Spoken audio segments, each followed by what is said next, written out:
everybody. It's Jess. Welcome back to Lights of Recovery. Today we're hanging out with Lindsay Villandry, and we're going to be talking about recovery in terms of going through addiction yourself, getting through the worst of that experience, and then turning that into a way where you can help other people with recovery. I just think this is a really incredible thing. So without further ado, hi, Lindsay. Hi, thank you for having me on. I really appreciate it. Oh my gosh. Thank you. I'm so stoked. I know we were like trying to coordinate and stuff, so I'm really excited to have you. Thanks. So how was your day? Working, but it's all good. How about you? Great. I'm excited to kind of get into it, but like I wanted to get a sense first of just what is it that you're doing now before we like dig into the past a little bit? Yeah. So for my career, my job, I'm an addiction counselor. And so I work at an in-home addiction treatment center, but it's not a center. I go to the clients in the community at their homes. Like the home is the treatment center kind of thing is like their motto. So it's a drop down. It's like a lower level than outpatient. So I go see them once a week, meet up with them. There's another counselor or peer like myself that does it once a week as well. And we all have different teams. Like they have a nurse, and it's pretty cool. And I'm very on my own and independent for scheduling. And I've never had that before until this job. So I'm very grateful. It enables me to do all this other stuff I love to do in my spare time. Like this is my hobby. I love that, honestly. Just a quick note for listeners too. You mentioned that it's like a step below outpatient. And so for people that don't know, that think of drug rehab, they think of like residential inpatient, that's like your top tier where it's what you hear celebrities do usually, or like in the movies, like, oh, they go to rehab and they check in. And so then there's like outpatient where you still have a facility that you visit and things like that. And then it sounds like this program is actually even a little bit below that, and not below in the sense that it's not as good or not as helpful, but everyone has different needs and things like that. So like, what are some of the benefits you would say for your clients for having this level of care? Good question. So it's interesting because I had never heard of a program like this. And I thought, well, that's not enough.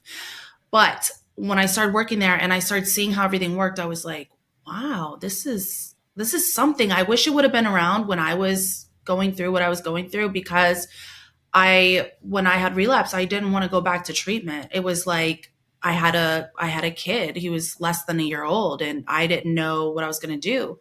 And so I ended up stopping on my own, but it took a little bit longer than, if I were to go into a place, probably.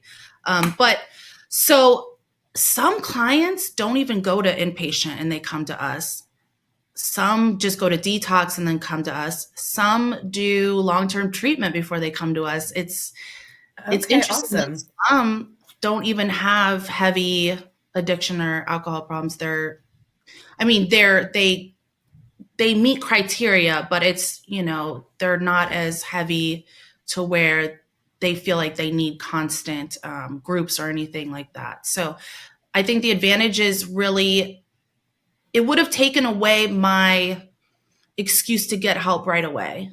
I don't want to say excuse because I felt like it was a legitimate excuse, but it's so difficult to go away for 30 days and then to say that I was hit back with well, you don't care about your life or your sobriety, when that's not the case. Right. It's just, right. You have to put your whole life on hold. And like, of course, there's the argument that, well, what are you willing to do to get clean, to get sober, and if you're not willing to just drop everything, then you're not fully serious. But the reality is like, it's tough out here. If you lose a job, great. I'm glad that I'm sober now, but what are you going to do afterwards? Right. Childcare, you mentioned having a kid, like those are serious factors that you still have to consider.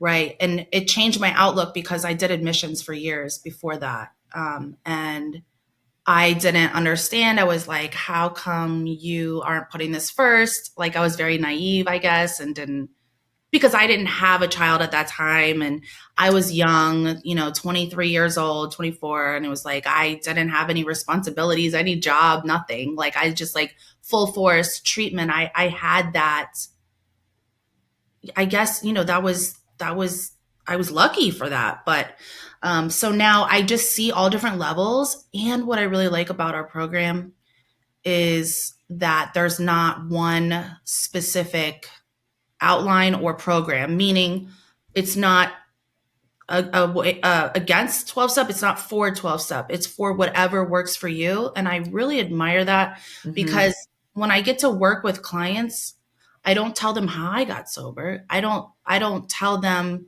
what I do to stay sober, initially at least, because I want them to find their own path. And I don't want to give them any bias for what they want to try. You know what I mean? Just because they think they have to do Yeah, it. I love that. I'm very close with someone who struggled off and on with drinking and tried Mhm. AA. And, it's a wonderful program. I know people who've gotten a lot of help out of it. And for them, it just like something wasn't clicking. It just made them like feel really shitty about themselves. And then they found smart recovery. And then that, for whatever reason, that just really clicked. And it doesn't mean like one is better than the other. It just means like that individual found what worked for them. And so it's like, it's not a one size fits all. And you talk about that with treatment anyway, to begin with, but like aftercare and recovery is not a one size fits all No, either.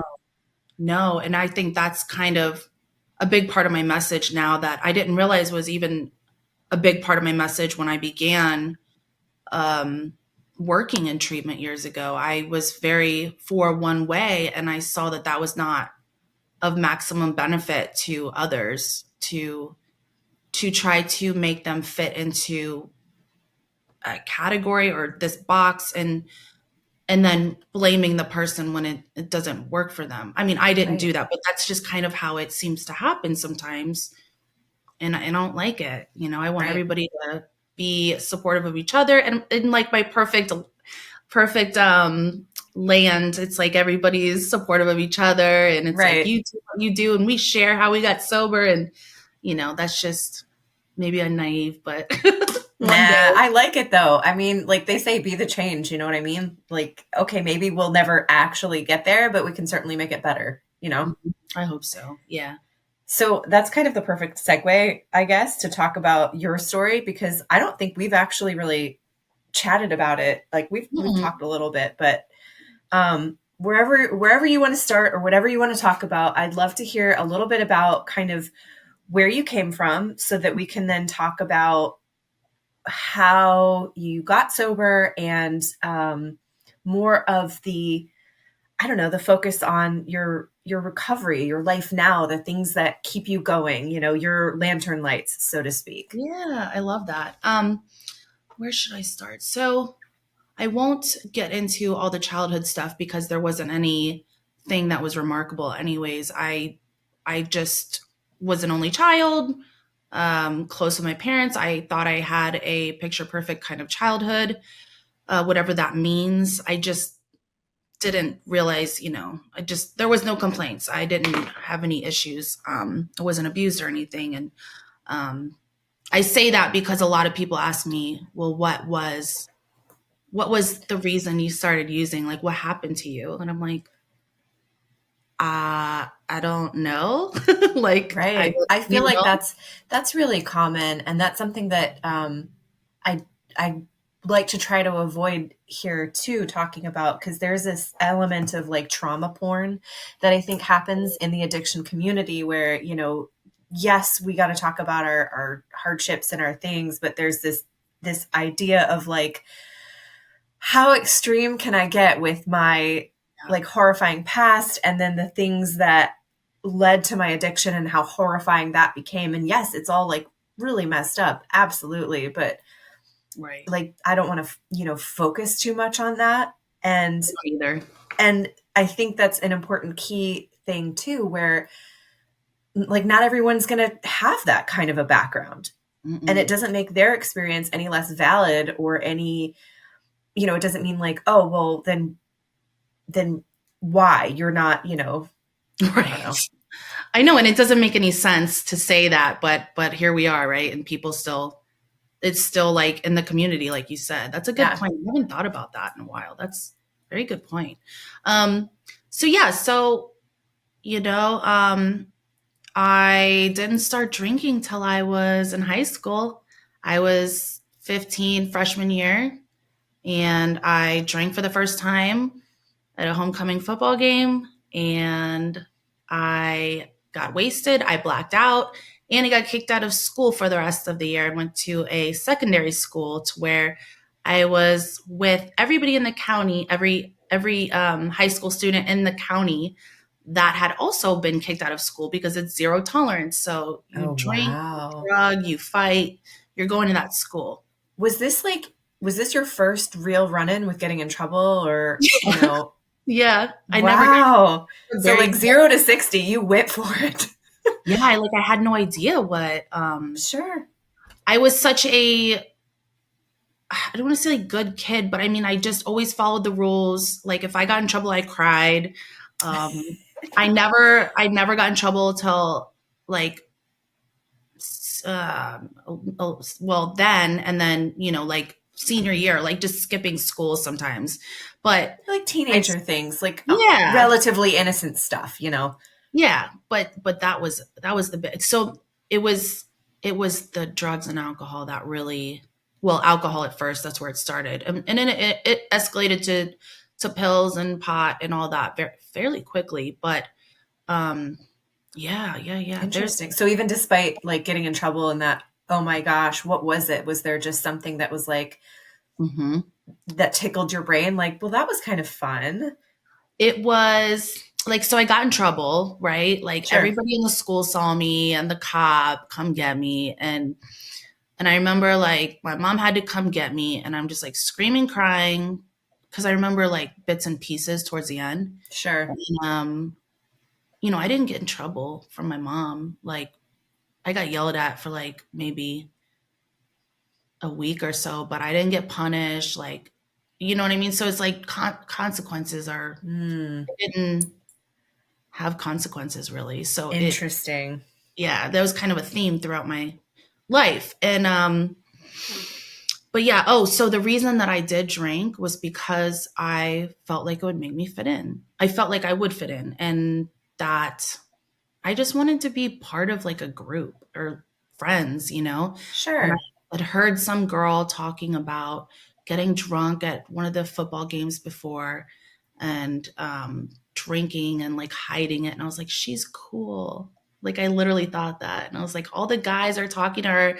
She's pretty. She's, you know, outgoing, you know, yeah, she's outgoing and just got attention. And I was like, so like quiet and, you right. know. So you're like, I want that. How do I that? And so you started like checking the boxes of, yeah, interesting. Mm-hmm. And then when I did it, I was like, I just found something that was like, why didn't I know about this? Why didn't I start drinking sooner? That was I didn't care about getting in trouble. I mean, because I didn't really get in trouble anyway. So it was like, I went to another school. So there were no consequences. No, just from like the big bad school people, you know, it was like, I told the truth. And then the other people I was drinking with, they lied and they didn't get kicked out of school. But I told the truth. And then my dad said, that's the last time we ever tell the truth again to that school system. Oh no. Wow. It was just crazy because, you know, I don't know. It just crazy because that was like my first like run in and I was like, what the heck? I'd never done this before. I didn't even know that I blacked out. I didn't understand any of it. Gosh, wow, what an experience. Yeah. And then so, you know, tale as old as time, right? Things spiral out of control and now you're in a full-blown addiction. Yeah. So without like getting too much into that, like tell me a little bit about that so we can talk about, you know, what your aha was when you decided enough was enough. So it's kind of a blur, and I remember main points, obviously. But it was almost like the same old story, same old cycle over and over again, Groundhog Day. And it was just a different substance, a different mix of substances, a way of using, like always trying to find a perfect, quote, perfect combination or solution of substances to where my ideal was that I would live normally, like have a job, go to school, be perfect and be an adult, but just have my stuff over here and be intoxicated all the time. Like I thought the worlds could collide and I was Right. gonna figure it out. Like I was going to figure it out. But the problem is it didn't work. I couldn't figure it out. I got um, in trouble. I blacked out every time I drank. I got into heavier stuff. And then you know how it just your tolerance goes up and then it goes into heavier things and just like textbook kind of progression and Yeah. tolerance increasing and and next thing I know I'm doing the hard drugs that I would never have thought that I would be doing. And I had always said, other people that use that way or use those things they were really bad. And I wasn't like that. And I would never do that. And I then would here you never are. do Right. that. And then here you are and you got sucked in. That's right. So it was, yeah.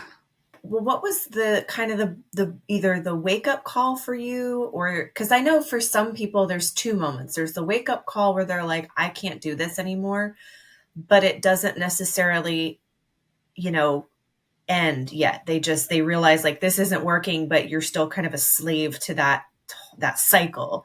And Mhm. then you have that moment of like, rock bottom or whatever, where you're like, okay, now I need to make a change. But some people it both happen at once. Other people it's like separate. So which was it for you? It was it was separate, but like in pieces. It was a long process, which Sure. really wasn't that long. When I look back on it, it was just a few years. I was 15 when I started and I was 24 the last part of that period of using and getting sober. But it was a lot of damage done, a lot of consequences, a lot of pain that I didn't realize that it would happen like that. Like I had no idea what I was into. And I had no idea why I couldn't stop. There were many moments to where when I started going to jail when I was 18 for the first time, and then I was like, damn, I don't want to do this again. Like this sucks. But it wasn't registering or clicking in my head that I have to stop. Like I have to figure out a way to stop the substances. I tried, but I couldn't do it on my own. I tried so many times. What did you try? Just abstaining, Yeah. and I could go like, this was before I got into daily usage, when I was, you know, a little bit older and got into heavier stuff. But when I was a binge drinker in the beginning and then just used other things intermittently, I could go like a week or two and not drink, but I'd be home like fearful and like I thought like I was going to rehab myself by staying in the house and reading self-help books and I would be fine. But then all of a sudden it would click and I'd say, it would be Friday to have the fear of missing out. I don't know what on, but it Yes. there. That's a big one. That was for me as well during my experience too. Was, my husband and I were both drinking our way through 2020, honestly. And, Mm-hmm. you'd get up in the morning and be hungover. You'd feel like shit for the third day in a row. And I'd be like just the smell of beer because it was beer for us. And, um, you like pour out bottles and you're like, oh, that's disgusting. Like literally cannot imagine. And then later that night, it's like that sense of like, oh, it's time now. And both of us, like, it's like we kind of fed off of each other, but also at the same time, it's not like one was doing it and pressuring the other. It was just sort of like, okay, it's drinking time. And I know what you mean. It's that sense of like you don't want to miss out, but like what are we missing out on? It's 2020. Everything's locked down. We're not going anywhere. It's just the two of us. Mhm. Literally, we could both not do it and be fine and have a good time, but it was just this strange, at least for me, this strange sense of like, nope, got to do it. It's time. Yeah, that was it was always there for me. I could not go back to not having substances to water my life down, Yes. my I needed a buffer between me and the world and me and reality, and I didn't know that at the time that I was fearful of not having anything there and just being myself. It scared the crap out of me. Yep. Um, and I didn't know how to be an adult. I didn't know how to grow up. So it was almost like I was purposefully stunting my growth. But I didn't want to grow up. It was like the Peter Pan syndrome and very entitled and kind of just frozen in place. And, I didn't realize any of that at the time. It took me years to figure out what really had gone on. But so my process, it was it was the progression of, it gets worse, it got worse, and then I'm trying to stop and I'm thinking I'm going to stop this way. Oh, no, no, no, then denial. And so it was like this cycle that was never ending, and I knew that I didn't drink like normal people. I knew that the things I was using were not normal, but there were a lot of people getting into stuff at the time.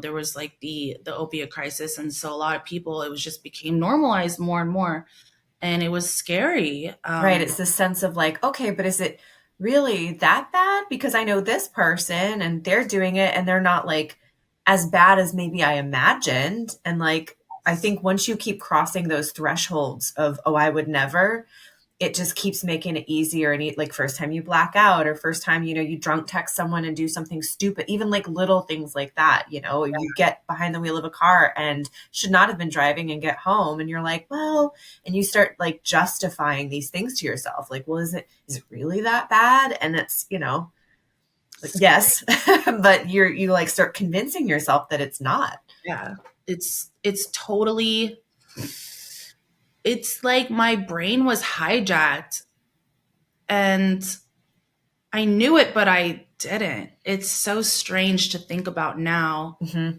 but I can understand it now, and what was happening and what was propelling me through that. It was me not being okay with myself, like I said, in the reality.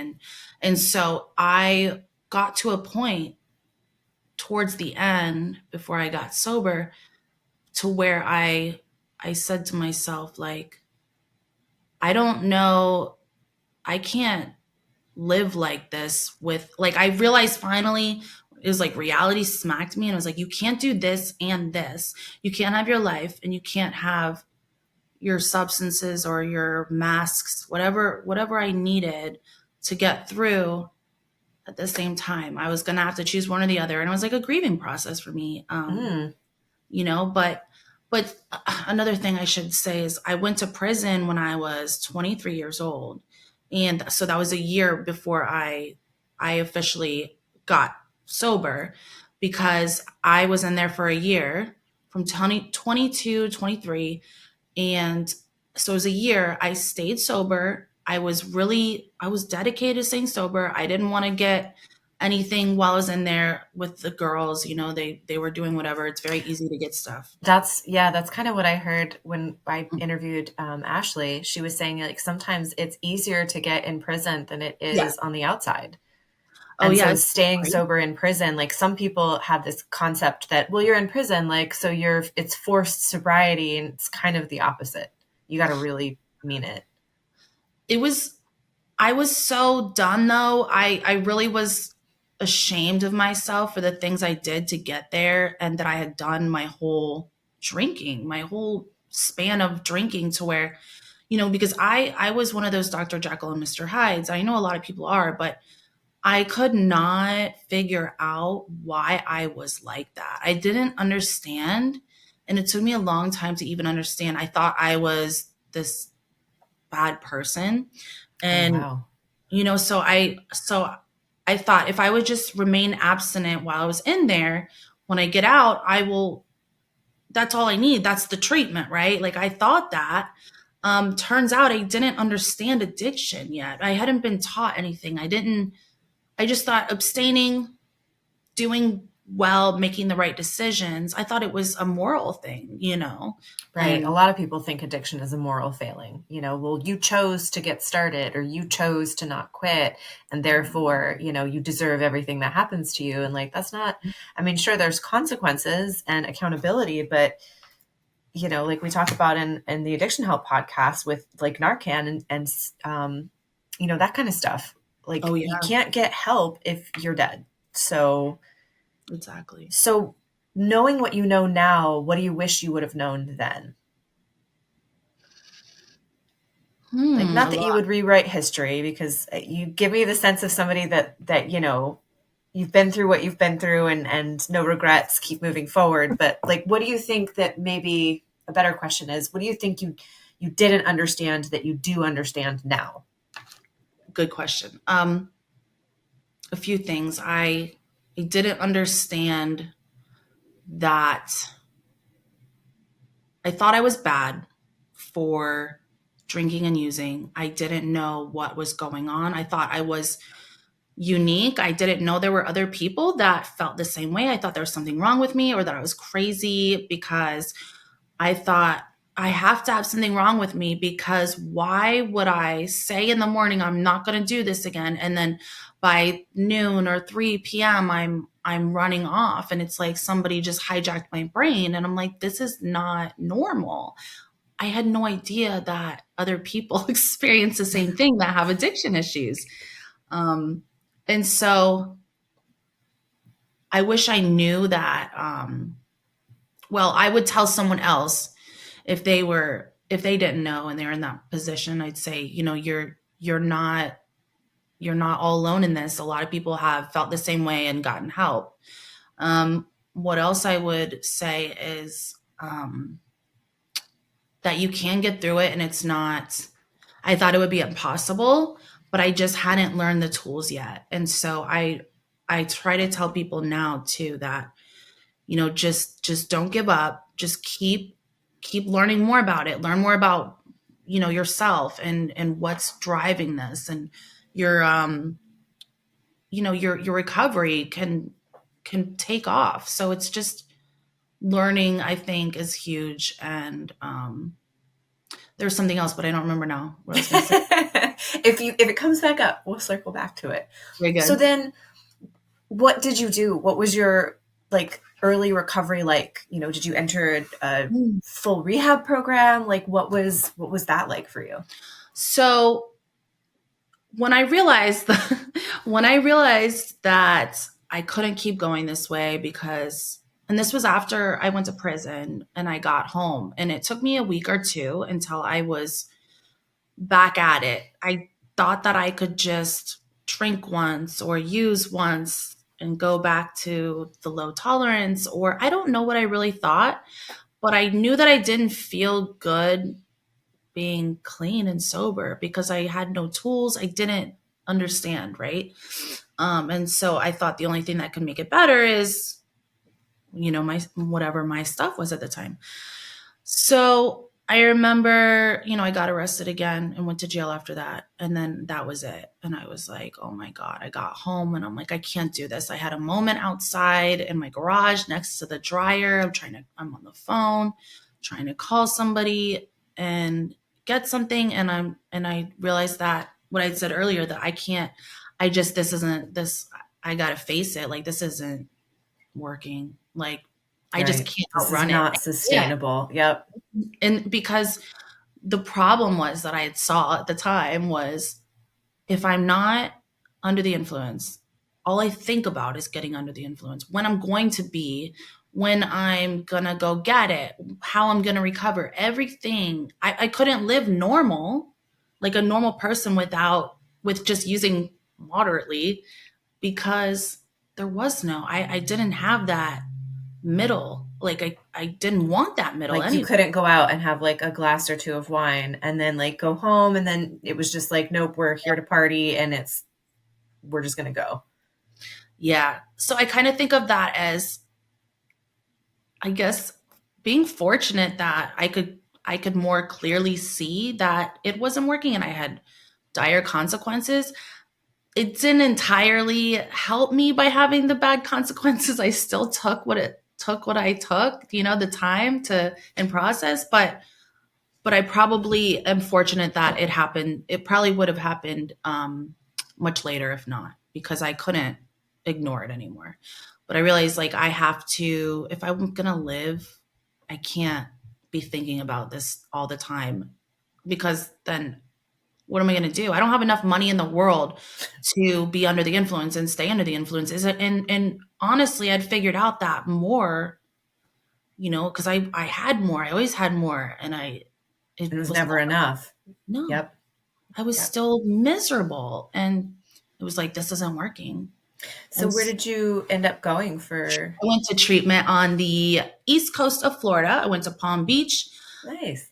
like a $26,000 rehab. I had no Oh, idea. I just called one because my mom had the the insurance at the time. I was under 26, yeah. yeah. And so I was under my mom's insurance, and at that time the insurance was paying for rehab like a lot. I think it was like the Obamacare stuff. It was shortly after that. Hmm. And so I did that. I had no idea that the insurance was good, and then I found out, and then I went over there. I detoxed in their detox first, and then they moved me over to their it was residential, I believe. Yes, I don't think it was PH. Yeah, it was residential.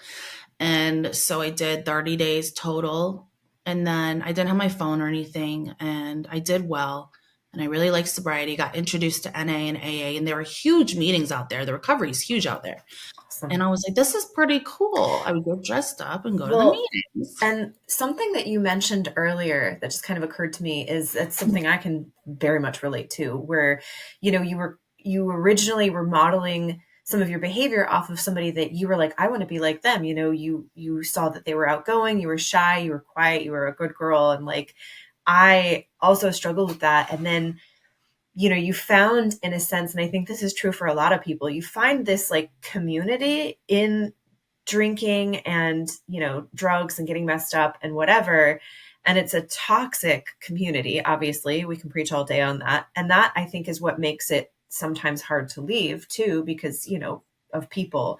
But then in the recovery world you find like NAAA, smart recovery, all kinds of things. There's even Reddit forums that Oh yeah. people use that are really helpful. So it's like that same little person inside that was like, I really want community. I don't think people realize just how important that is in recovery, to like, you find your people. Hmm. It really is. It's what helped me build my foundation, because I had no friends.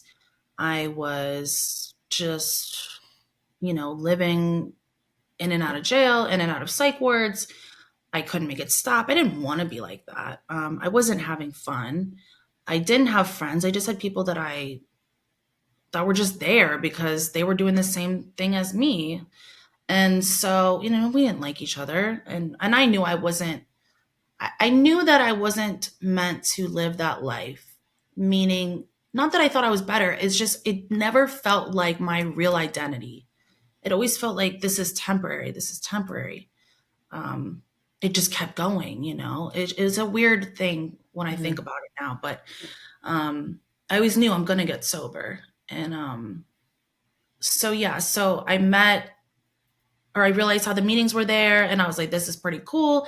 A lot of young people, and I thought it was pretty cool, the community. And so I got involved, and then I came back home over here in the west coast of Florida, and I had to find an intensive outpatient place where you go there during the day, and I lived 5 minutes away. It was like right over the Treasure Island Bridge, and I lived on Treasure Island, so um, I went to went there during the day, but I didn't stay sober. I did relapse.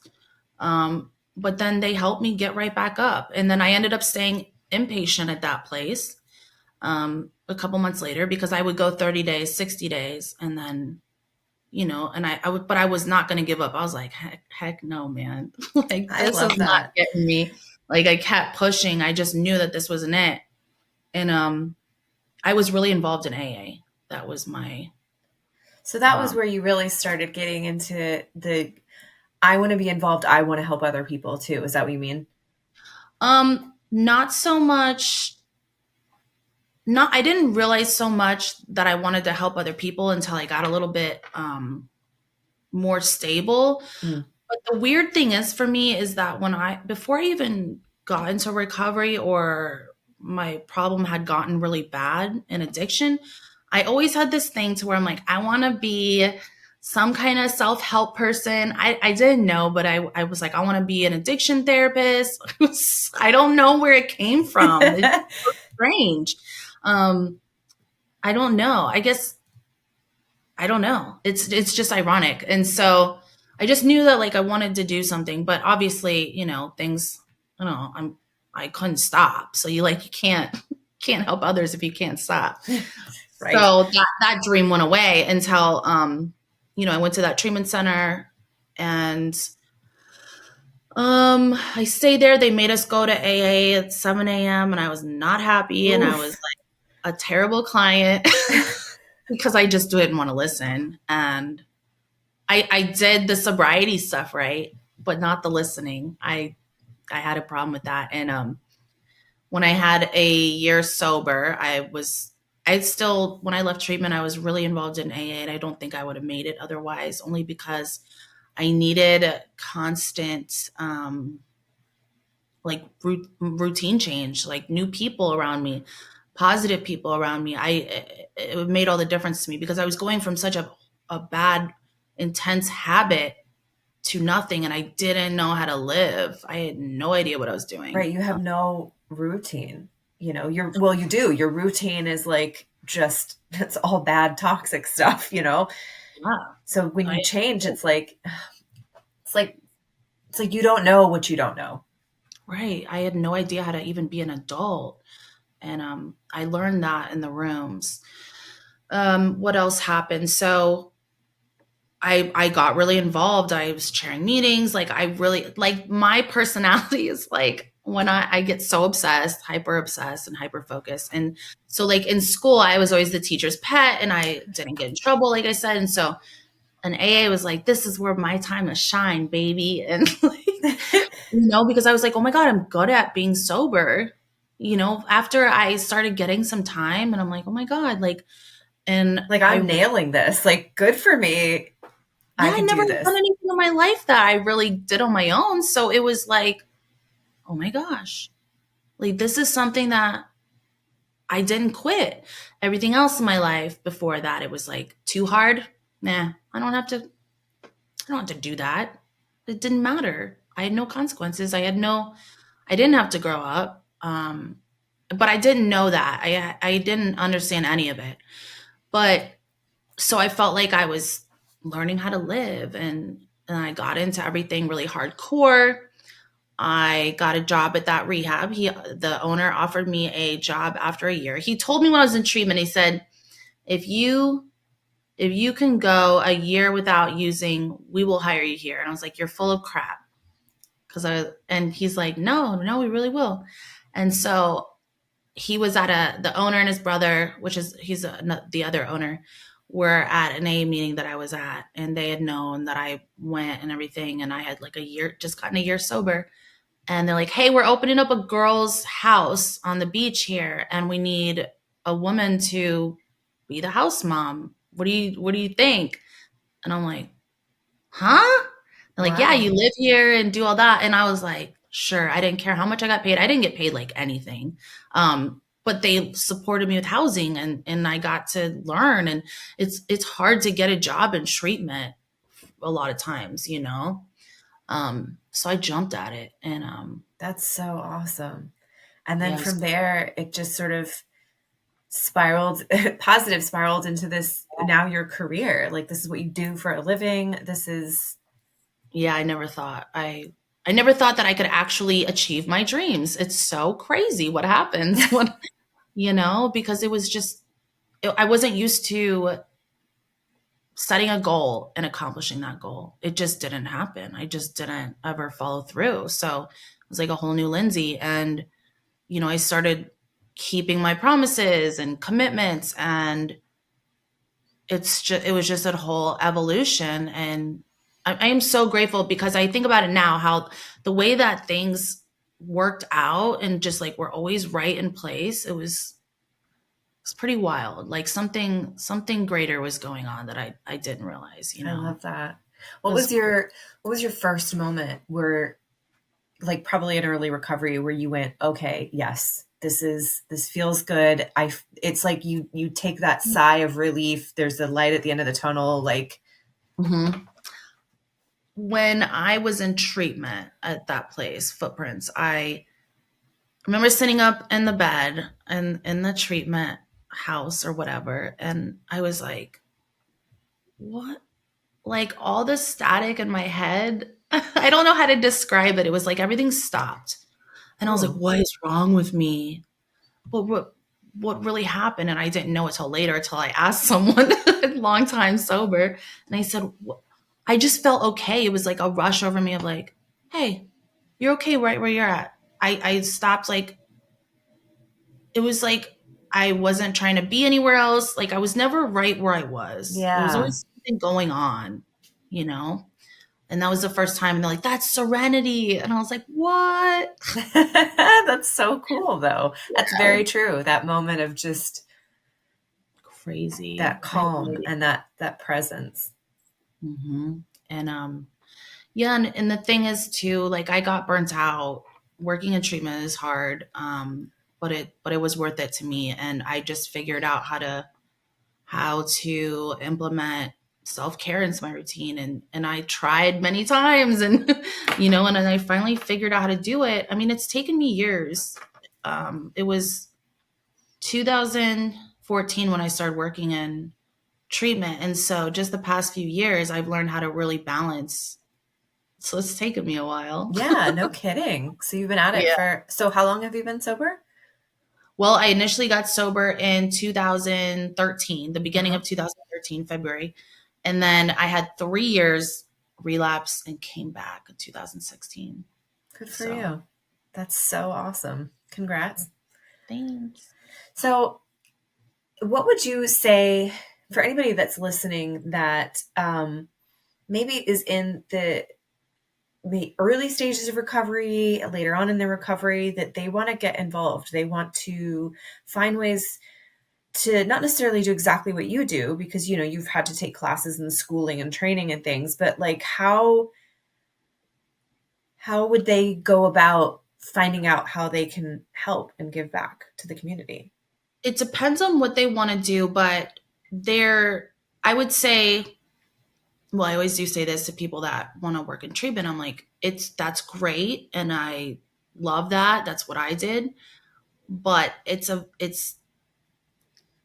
hard to, I don't want to say it's hard to, but there's a lot of relapsing working in treatment. And so if you want to get involved in the community, that's what I would suggest to do first, and then see how your sobriety progresses, if you're building a stable foundation. Because even at a year sober, it was difficult Well, to, yeah, you're still got to keep yeah. yourself sober and work on yourself every day. So you can't, like they say, you can't pour from an empty cup. So how are you going to help people if you are struggling yourself? Exactly. So I was like double time all the time, like trying to do my own meetings, my own recovery, and I got burnt out. And so it's easy. How'd you fix that then? Like, or I, what did you do when you the were cool burnt out? thing is, so when you work at a treatment center, and you're trying to be like clinical staff, you get supervised by like the high therapist, and they write it off. Like it's like a therapist for a therapist, how they call them supervisors. But like, so anybody working on the clinical side of a treatment center, they have what's called supervising, and that's how you get your certifications. So you have to do, like, you can do an hour a week, and you have to do like, that's the max, and you have to do so many weeks, and then that's how you qualify to even get a certification through the state of Florida. But they offered me that, and I didn't realize what a gift it was. But man, he taught me so much. The therapist, like, and I got to go in there more than just, an hour a week. And then they started having me do groups, and I was so nervous. That Like was like, leading the group therapy sessions? yeah, like after a little while, and they're like, "You're fine," and I'm like, "What? I can't do this." And So imposter syndrome was really creeping up for you then. oh yeah, yeah, yeah. Do you still deal with that sometimes? Not so much anymore. Mm-hmm. It's been a weird transformation because even just a couple years ago, I felt it. And I think it's just from doing it over and over again. Now it's just gone away. It's Yeah. crazy. But always been trying something new. I'm like, you know. Yeah, it's nerve-wracking. But I would say to others, just keep doing what you're doing and keep your sobriety strong, because you're going to be able to help the most people if you're strong and you're stable in your recovery. Because like you said, you can't pour from an empty cup, and that is so true, and it will sneak up. It did for me, at least. I don't want to say you, but for me, it snuck up quite a few times, and it's hard to recognize it at first. For me, it was. So just keep stable, keep strong, do what you're doing in your own recovery. And then, some people start off with sponsoring if they're in a 12 step. Some people, just start helping others in other ways, like going to volunteer, stuff like that. I've had clients do smart recovery, and they love that, and just getting a routine. And then, they start finding ways through the program to help. It's pretty cool. Yeah, that is really rad. Mm-hmm. Well, then I feel like we're kind of wrapping up, but before we go, is there anything that we didn't touch on that you want to talk about and touch on, or any message or anything? Yeah, I got a couple Yeah. story points that I really am just holding on to lately. The first one is, I want to say, hold on, let me make sure my volume. If you realize, don't give up. You're not a failure. I did it many times, as I said, and I always felt like I was a failure for coming back, and it made it harder to come back because I thought everyone was going to be thinking less of me. I thought, oh, I lost this time sober, but it's not true. It's not true at all. And people are just glad that you made it and you're alive. And all that really matters is today. I know people say that over and over again, and I got so sick of hearing it, but now that I know it's true, it's like, it's so true that it doesn't matter, because really it's gone. It doesn't matter. None of that matters. It just matters what you're doing right now. And, another thing too is, well, so never give up. Yes, And if you right. give up, Stay in the present moment and just keep going, keep moving forward. That's the only thing. When I talk to people, I'm like, there's nothing extraordinary about me that I'm doing what I'm doing. I just didn't give up. I just was so stubborn, and I was like, and it was quite a few times, and I just didn't give up. So that's the only thing. I mean, that's the key for me that I found, is literally just not giving up. It sounds so simple, but it's for real. Another thing is, I've come to realize the most effective vehicle for helping others, which took me a long time to realize. I was always like tough love and kind of giving people crap when I was in my first few years, and I thought I knew everything, and I knew that this was the way to do it, and if you didn't do it, you're done. And I was like, nope. And I very much dislike people like that now. And I hate to say that, but it's not that I dislike the people. I just don't like the message that new people, I think, really just need to have someone be there and hold space for them and hear them. And, I want to help them and not tell them that they're stupid and they did something wrong. I mean, it's crazy. And that's kind of, I see that sometimes, and it upsets me. But I think just really accepting people for whatever pathway they have. think that's been the most impactful on me, and my attitude perspective has been, learning to truly accept and now be myself. I've done many ways. I've had many ways and things in my recovery that I use, and I finding think what that, tools work for you at the same time. yeah, Like, yeah, and it sounds like the more you have grown to accept others for different methods and different things, that in turn has helped you accept yourself in a lot of yes, different ways. absolutely. I was so fearful that if I didn't do something exactly the way it was, and I was, told you don't have a chance if you do it this other way, and I was scared. And I learned to trust myself and to listen to myself and to just follow my pathway, Right. and seek mentorship, seek help from others, ask for help. But, I, at the end of the day, my intuition is, it's not far off anymore. You know what I mean? Like, I Mm-hmm. can trust myself. So without babbling on and on, I think that's the biggest thing for me, is just being accepting, not tough love, just being really loving. And I think, people hear the message more clearly when it's not being scolded at them, I or, agree. I I so think agree. it's really, it's, I hate to be that person and say, oh, it's harmful, but it kind of, Certainly can be. There's definitely evidence it's, that suggests it. And it, like, I just don't like it. yeah, It just doesn't seem to be effective. And my goal is, like, I don't care about whatever. I just care about how am I going to be of maximum service to others, and actually help. Like, it's not about me, And so I think when I truly realize that it's not about me, and I don't care, it's just how am I going to help someone else and be selfless, because I am selfish. If I don't do anything, when I realized that, things got a lot easier in my life and recovery, yeah, it crazy. simplifies it. It definitely does. Yes, exactly. Well, thank you so much for coming to talk to me today. I'm so excited we were able to make this happen. And I just think it's so cool to hear a story from someone that specifically went through addiction, is, a recovering addict, and now has the tools and the ability to give back in such a way that you're working with people where you were all those years ago. I mean, that's so full circle, and that's so cool. I love it. Well, thank you. And for those of you who are new or returning, welcome back, or thanks for coming, whatever applies. If you liked this podcast, great. If you hate it, come back anyway and hate watch it in the future.